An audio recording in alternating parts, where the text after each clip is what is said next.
The number one rushing offense in the SEC last year. I happen to know that was the Ole Miss Rebels.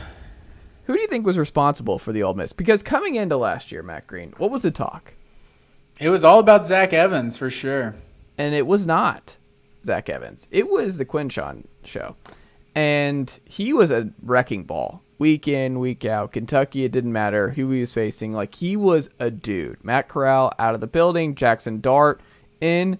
Dart struggled throughout most of the year. It was not through the air the way Ole Miss was winning football games. I think Lane Kiffin deserves credit for this, for just evolving to his personnel and just kind of adjusting to what he had.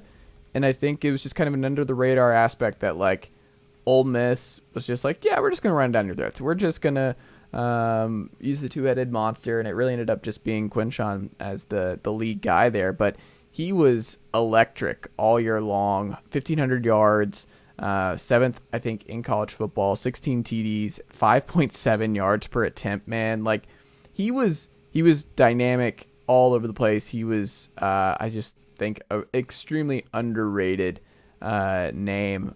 25 carries, 135 yards against Bama. Arkansas, 24 carries, 214 yards, 8.9 yards per attempt.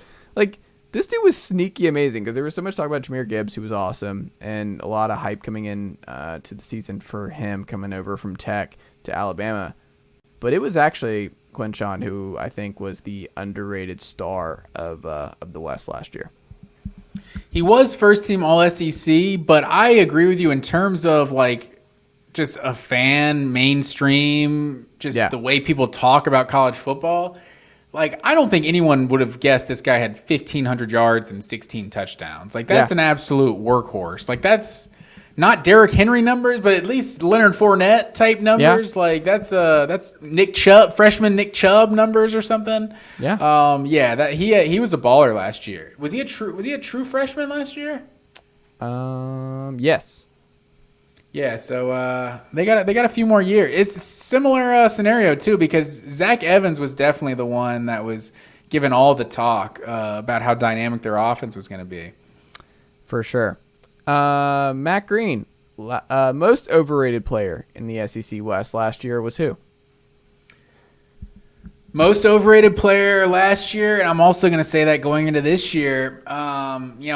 I'm prepared. Get the freezing cold takes ready if I'm wrong about this one. Kool-Aid McKinstry. Like, I just do not understand the hype of Kool-Aid McKinstry. I'll start by saying he's the best punt returner in college football. So it's not that this man isn't a good football player. He's a dynamic, exciting player. I think he averaged like 15 yards a punt. Like, double digits per punt is good, but 15 yards a punt.